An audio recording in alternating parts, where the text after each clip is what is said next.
할렐루야. 하나님의 크신 사랑이 이 아침에 우리 가운데 가득한 줄 믿습니다. 오늘 우리는 시편 118편 5절로 9절의 본문을 통하여 고통의 현실을 이기는 법이라는 제목으로 하나님의 말씀을 함께 나누도록 하겠습니다. 인생을 살면서 자신을 힘들게 만드는 요소는 많이 있죠. 그 가운데 완벽주의자로 살아가는 것은 자신을 너무도 혹독하게 만듭니다. 자신의 일을 열심히 하고 완벽하게 하는 것은 좋은 의미와 목적이 있는 것은 분명합니다. 완벽주의자들은 모든 일에 대하여 자신의 능력보다 더 높은 곳을 지정하고 있고 이 목표에 도달하기 위하여 모든 방법을 동원합니다. 그리고 자신의 성취를 위한 일을 보면서 스스로 만족하는 사람들입니다. 완벽주의자들은 자아 도취 속에 살아가는 자들이라고 말할 수 있죠. 그러나 여러분, 그 곁에 있는 사람들, 특별히 가족은 어떠할까요? 21세기를 살아가는 현대인들에게 정신적인 암으로 찾아오는 것은 바로 완벽주의입니다.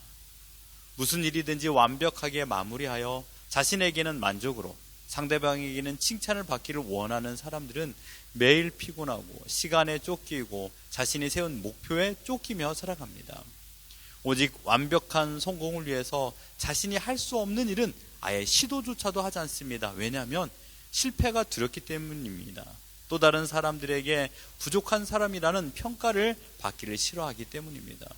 이런 완벽주의자와 함께 살아가는 가족은 창살 없는 감옥에서 살아가는 것입니다. 매일마다 지적과 평가는 자유와 행복을 가정에서 사라지게 만들죠. 여유와 평안한 저녁이 없습니다.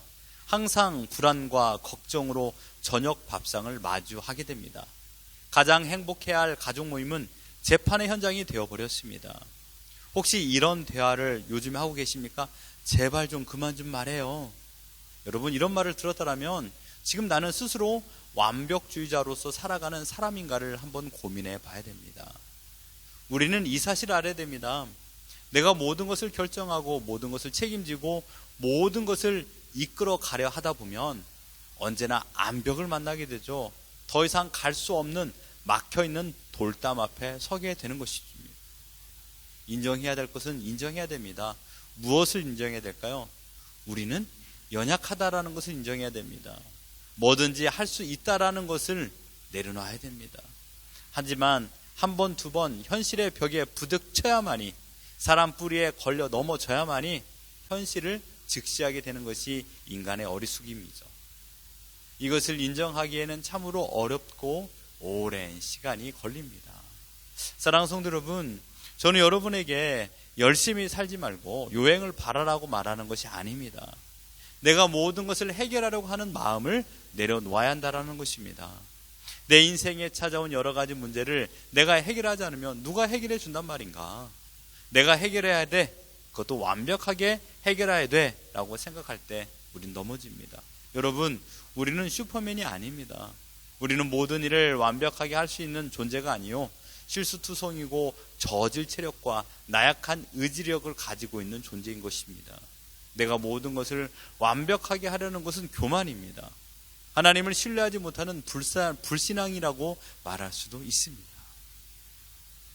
오늘 시편 기자는 이러한 자신의 모습을 깨닫고 고통의 현실을 이기는 법을 경험하였으며 귀한 말씀을 우리에게 주고 있습니다. 시편 118편은 표제어도 없고 지은이가 누구인지도 또한 언제 기록된 시인지도 알 수 없는 내용입니다. 여러 가지 가설은 있습니다. 다윗이 사울의 추적에서 벗어나 하나님께 제사를 드렸을 때 지은 시라든지, 또는 다윗이 많은 고난의 시기를 거치고 이스라엘의 왕이 자리에 앉았을 때 지은 시라고도 합니다. 또한 바벨론 포로 생활을 마치고 고향으로 귀환한 후 정막절을 지키면서 지은 시라고도 합니다. 그러나 우리가 확실히 알 수 있는 것은 한 가지, 지금 시인은 매우 심각한 고통 가운데 거하고 있다는 사실입니다. 그리고 그 고통을 피하는 법, 곧 하나님으로 말미암아 해결했던 것을 기록하고 있다는 것입니다. 5절을 보십시오. 같이 한번 읽어볼까요? 시작. 내가 고통 중에 여호와께 부르짖었더니 여호와께서 응답하시고 나를 넓은 곳에 세우셨도다. 고통과 두려움과 걱정은 언제나 함께 찾아오는 패키지입니다. 고통으로 끝이 나지 않습니다. 고통의 친구는 두려움이고 두려움의 배우자는 걱정입니다. 이 세 가지가 항상 나를 짓누르면 몸에서 나타나는 반응은 세 가지가 있습니다. 첫째로 소화불량입니다. 고통과 두려움과 걱정이 찾아오면 사실 식욕도 떨어지죠. 고통이 있는데 밥맛이 좋을 리 있겠습니까? 밥맛이 좋다라는 것은 아직까지 버틸 만한 힘이 있다라는 말입니다. 정말 감당할 수 없는 고통은 밥 생각도 있게 만듭니다. 그래도 힘을 내고 시간을 내서 몇 수저 떠서 밥을 먹었지만 하루 종일 배가 덥수룩하고 소화가 안 됩니다. 그만큼 내 몸이 정상적으로 작동되지 않고 있다는 것입니다. 음식을 먹고 소화하는 것이 일반화된 몸인데 어딘가 단단히 막힌 것이죠. 걱정이 머리에 가득하니 생각이 막히고 몸도 막힌 것입니다. 두 번째는 고통입니다. 두통입니다. 하루 종일 써야 하는 에너지 또는 스트레스 해소 능력을 일순간에 고통과 두려움과 걱정에 모두 사용했으니 뇌에 과부하가 걸린 것입니다. 이것이 두통입니다. 생각의 중심이 언제나 내일에 대한 걱정이 있습니다. 편두통의 고통은 페나돌 능력을 뛰어넘은 지 오래입니다. 두통으로 집중력이 떨어지니 오래 참지 못하고 쉽게 짜증과 화를 내기도 합니다. 내가 왜 이럴까라는 생각에 괴리감까지 들 정도입니다. 세 번째, 두려움과 걱정으로 인한 것은 불면증의 고통입니다. 잠을 제대로 이루지 못하는 것이죠. 여러분, 잠을 잘 이루지 못하는 것이 얼마나 아픔인지 아십니까? 하루 종일 머리가 맹합니다. 어떤 분들은 커피에 들어있는 카페인 영향으로 잠을 이루지 못하기 때문에 커피를 일절 드시지 않는 분들도 계십니다. 하지만 영혼의 카페인인 걱정은 한숨도 잠을 자지 못하게 만듭니다. 요즘 여러분들은 잠을 잘 주무십니까? 숙면을 치르지 못하는 이유가 걱정 때문은 아닙니까? 몸이 너무 아파서 잠을 이루지 못하는 경우도 있습니다. 그래서 진정제나 진통제를 먹기도 합니다. 하지만 염려와 걱정은 진정제와 지통제로 듣지 않습니다. 그래서 수면제를 먹고 주무시는 분들도 계십니다. 이유는 단 한 가지입니다. 염려와 걱정에서 자유하기 위함입니다. 하지만 일시적인 해결 방법일 뿐이죠. 오늘 무명의 시편 저자는 우리가 살아가는 인생과 동일한 고통을 경험했습니다. 소화불량, 매사에 불만족, 짜증, 두통, 불면증, 의욕상실, 해결책을 찾으려고 힘 있는 사람을 찾아다니기도 했습니다. 9절을 보십시오. 고관들을 신뢰하였다라고 말하고 있지 않습니까? 나름 해결책을 얻으려고 백방 노력을 했습니다. 두려움이 있을 때마다 자기가 했던 방법은 오로지 반복적으로 힘 있는 사람을 찾아 의지했던 것입니다. 나보다 더 큰 힘을 가진 사람을 찾아갔습니다. 그래서 도움을 요청했습니다. 세상 사람들의 능력이라는 것은 자기가 하지 못하는 일이 있을 때 해결할 수 있는 사람을 많이 아는 것, 이것이 바로 능력이라고 말합니다. 그리고 정확한 루트를 밟는 것, 그리고 그것이 인척이 되든지 친구나 선후배가 되든지 해결할 수 있는 힘을 가진 사람을 많이 아는 것이 능력이라고 말하죠. 하지만 해결책은 고사하고 수모와 모멸감을 받으며 마지막 소망도 사라지는 좌절을 경험하기도 합니다. 그런데 오늘 시편 기자는 우리에게 놀라운 해결책을 제시하고 있습니다. 6절을 함께 읽겠습니다. 시작.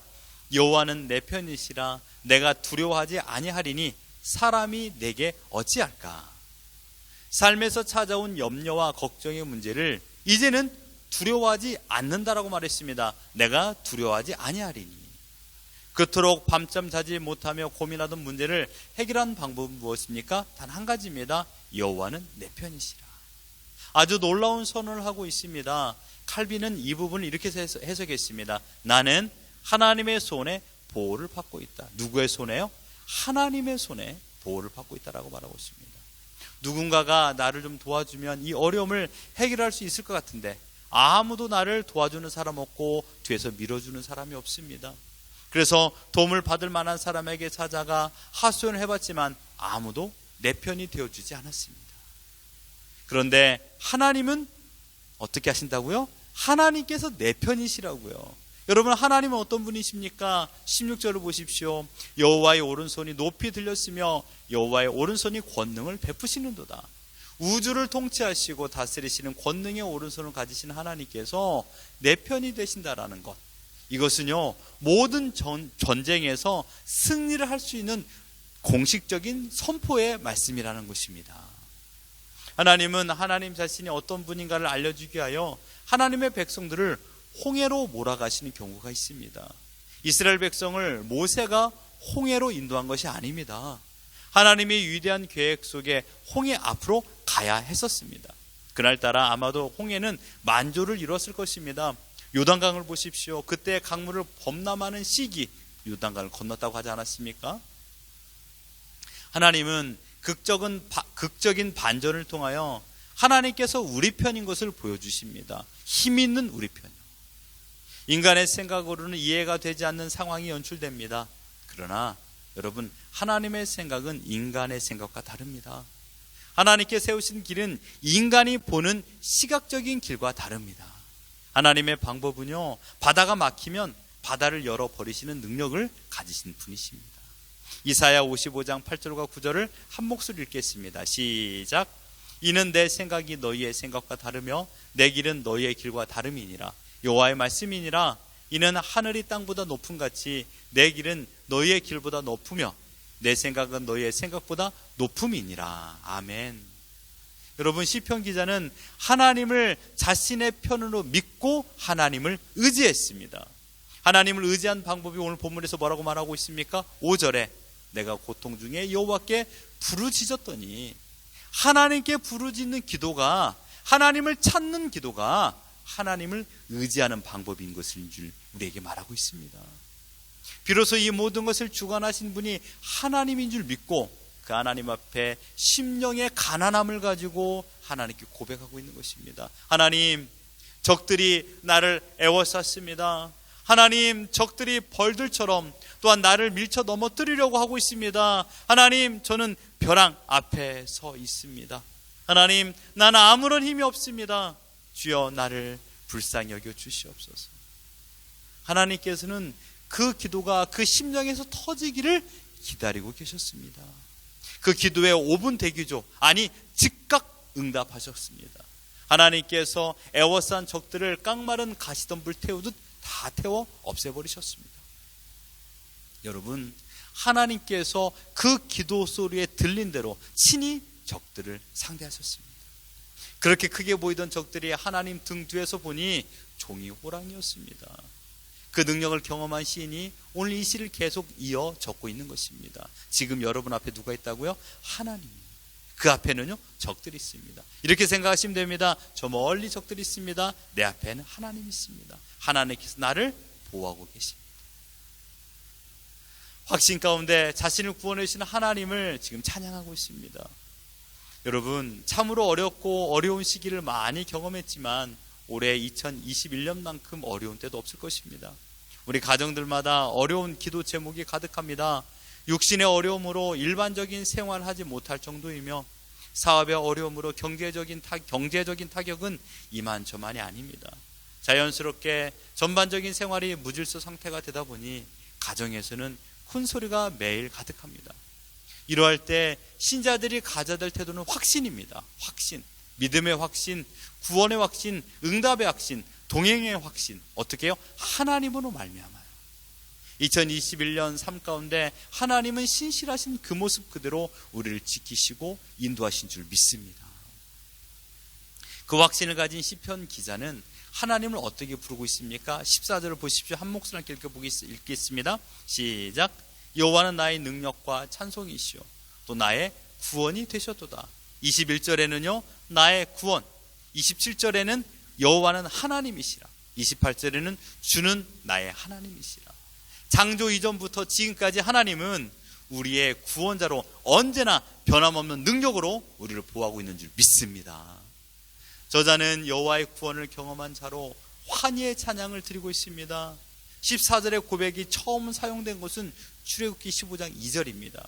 이스라엘 백성에게 있어서 가장 기억에 남는 사건이 무엇입니까?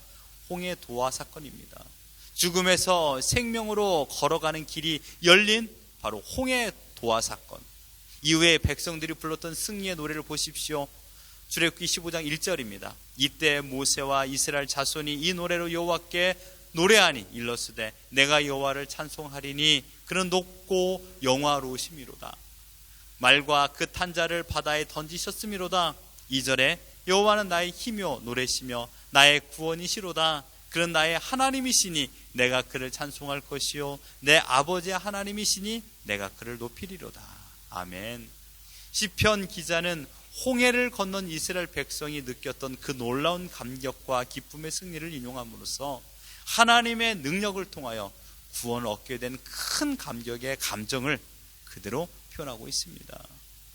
저자는 자신이 경험한 고통을 지금 홍해 앞에 선 것처럼 고통이 동일하다라고 표현하고 있었고, 또한 그곳에서 승리를 경험했던 것처럼 위대한 승리를 지금 오늘 이어가고 있다라고 말하고 있습니다.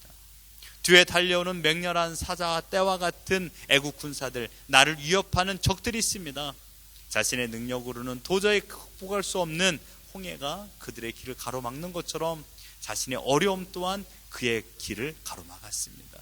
이 순간 그들이 느낀 것은 철저한 무력감과 절망이었습니다. 시편 기자도 마찬가지였습니다. 내가 저 홍해를, 내가 저 적들을, 내가 저 큰 벽을 어떻게 넘을 수 있을까? 나는 연약해. 무기력함과 절망감만 가지고 있었던 것이죠.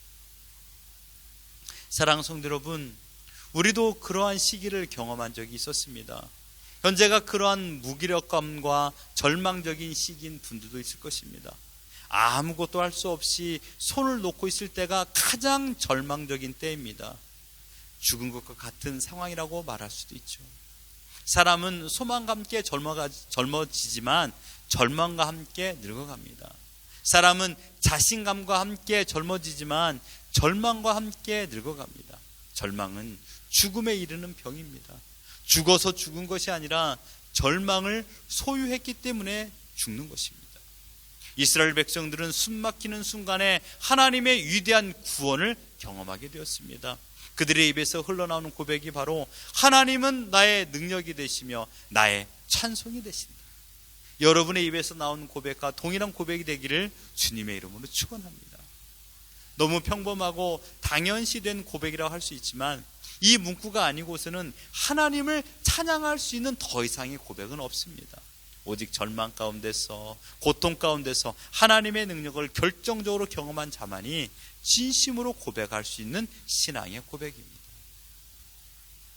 사랑하는 성도 여러분, 우리도 이러한 비참한 인생을 살다가 하나님으로 인하여 극적으로 구출된 자들입니다. 우리는 과거 우리 스스로 헤어날 수 없는 죄의 사슬, 사망의 굴레에 사로잡혀 사단이 주인이 되어 악한 자가 이끄는 대로 끌려다녔던 그런 존재였습니다. 그러나 예수 그리스도께서 이 땅에 오심으로 자신이 하나님의 아들인 것을 선포하셨고 하나님의 구원의 약속을 성취하여 주셨습니다. 우리가 믿는 예수 그리스도는 우리를 구원하기 위하여 이 땅에 오신 하나님의 아들이십니다. 이 땅에 오신 것뿐만 아니라 죄악의 사슬을 끊기 위하여 십자가에서 자신의 보혈을 흘러내리셨습니다. 사망의 굴레를 부활로 깨뜨리셨습니다. 이 놀랍고 신비로운 구원을 하나님께서 지금 우리에게 허락하여 주신 줄 믿습니다. 그래서 우리는 매일마다 감격스러운 삶을 살아가야 되는 것이 마땅합니다. 어쩌면 매일 절망과 낙심을 여러분 경험하지 말아야 됩니다. 왜냐하면 우리는 절망과 비교할 수 없는, 어려움과 비교할 수 없는 구원을 받은 자들이기 때문입니다. 여러분, 그렇기 때문에 우리는 매일이 기쁜 날, 매일이 즐거운 날이 되어야 됩니다. 항상 기뻐하라. 이것은 구원의 감격을 누린 자만이 누릴 수 있는 유일한 삶의 태도입니다. 우리 안에 참된 구원의 기쁨과 감격, 구원의 확신을 주신 하나님을 찬양하는 것이 신자의 사명입니다. 다윗은 매일 구원의 기쁨을 회복시켜달라고 하나님께 간구하지 않았습니까? 그렇기 때문에 여러분, 절망하지 마십시오. 비록 지금의 모든 형편이 절망할 수밖에 없다 하더라도 절망하지 마십시오. 이미 일이 끝장난 듯 쉽게 보인다 할지라도 어제를 지나지 않았습니까? 괴로운 어제를 보내고 오늘을, 아니 현재를 살고 있지 않습니까? 여러분, 태양은 또다시 떠오릅니다. 태양이 지는 것처럼 어둠만 가득한 내 인생처럼 보이지만 그러나 내일 변함없이 태양이 떠오릅니다. 석양이 물든 지평선으로 지지만 아침이 되면요 태양은 다시 떠오릅니다. 태양은 결코 이 세상을 어둠이 지배하도록 놔두지 않습니다. 태양은 밝음을 줍니다. 생명을 줍니다. 따스함을 줍니다. 태양이 있는 한 절망하지 않아도 됩니다. 여러분, 하나님이 우리의 소망 곧 태양인 줄 믿습니다. 귀로만 듣던 구원자가 우리 눈앞에 나타나셨습니다. 그리고 우리를 떠나지 않는다고 임마누엘로 언제나 우리와 함께 하신다라고 약속하여 주셨습니다. 그리고 그 약속대로 매일마다 성령 하나님의 인도하심을 통하여 하나님의 생각나고 하나님의 사랑이 기억나도록 우리를 이끌어 주십니다. 영생의 길을 허락하여 주신 예수 그리스도의 사랑은 지금도 우리의 모든 걸음을 인도하십니다. 여러분, 막다른 길 끝처럼 보여지죠? 그럼 언제나 그 길 끝에는 또 다른 길로 이어지는 거 아십니까? 고통을 통하여 하나님의 능력을 경험하게 됩니다. 우리는 매일 고통의 세월을 살아왔습니다. 정확히 표현하면 누가 여러분을 이 고통에서, 위기에서 건져주셨습니까? 고통은 누가 진정한 친구인지를 가르쳐준다라는 말이 있습니다. 다시 말씀드립니다. 고통은 누가 진정한 친구인가를 가르쳐준다라는 말이 있습니다. 지금 내가 고통 가운데 있는데 내 옆에 있는 사람이 누군가를 생각해 보십시오. 그 사람이 나의 친구입니다. 내 아내일 수도 있고 내 남편일 수도 있고 내 자녀일 수도 있고 우리 교회 같은 성도일 수도 있습니다. 너무 아파 누워있는 그 자리가 참으로 외로움을 느끼는 시간입니다. 물 한 잔 먹고 싶은데 가져갈 수 있는 상황이 안 됩니다. 몸이 너무 지쳐서요. 제가 처음으로 통풍에 걸렸을 때가 생각났습니다. 걸어갈 수가 없어서 기어서 물 한 잔 먹으러 갈 때가 있었습니다. 그때 저의 아내는 병원에 입원해 있었고요. 아이들은 새롭게 이사한 집, 그러니까 아무것도 정리가 되어 있지 않은 방에서 그날 밤 기온이 무려 30도가 넘는 무더위 속에서 그날 에어컨도 고장났습니다. 잠을 자는데 얼마나 덥고 힘들었겠습니까? 저는 거실 소파에 누웠고요. 그때 저는 교회를 사임했고 개척을 준비해야 되는 상황인데 이런 내 처지가 정말 아무도 내 편이 없다라고 생각이 드는 상황이었어요. 이런 기도가 나오더라고요. 하나님, 왜 저에게 아무것도 할 수 없도록 이렇게 만드시는 이유가 무엇입니까? 개척을 위하여 이럴 때가 아닌데 모든 것을 막아놓는 이유가 무엇입니까? 본문 8절을 보십시오. 사람을 신뢰하는 것, 9절에 고관들을 신뢰하는 것, 이런 것보다 더 온전한 방법이 무엇인가? 여호와께 피하는 것이라는 것을 깨닫게 하기 위하여 하나님께서 나를 고통의 자리로 벼랑의 끝자락으로 이끌어 가셨습니다. 그리고 하나님을 찾게 만드셨습니다. 하나님께서 내가 너의 편이다, 내가 진정한 너의 친구다, 내가 너를 구원하는 하나님이다라는 것을 그 자리에서 알게 하셨습니다. 개척을 너가 하는 것이 아니다, 너의 인생 또한 너가 설계하는 것이 아니다라는 것을 하나님께서 알려주셨고, 너가 잘할 수 있다라는 생각을 버려야 된다는 것을 깨닫게 하셨습니다. 지금도 하나님께서는 내가 잘할 수 있다라는 생각을 포기하도록 저에게 이만저만한 일들을 허락하십니다. 사랑하는 성도 여러분, 고통을 이겨내는 방법은 단 한 가지입니다. 인간의 방법이 아니라는 것입니다. 여호와 하나님께 피하는 것뿐이 없습니다.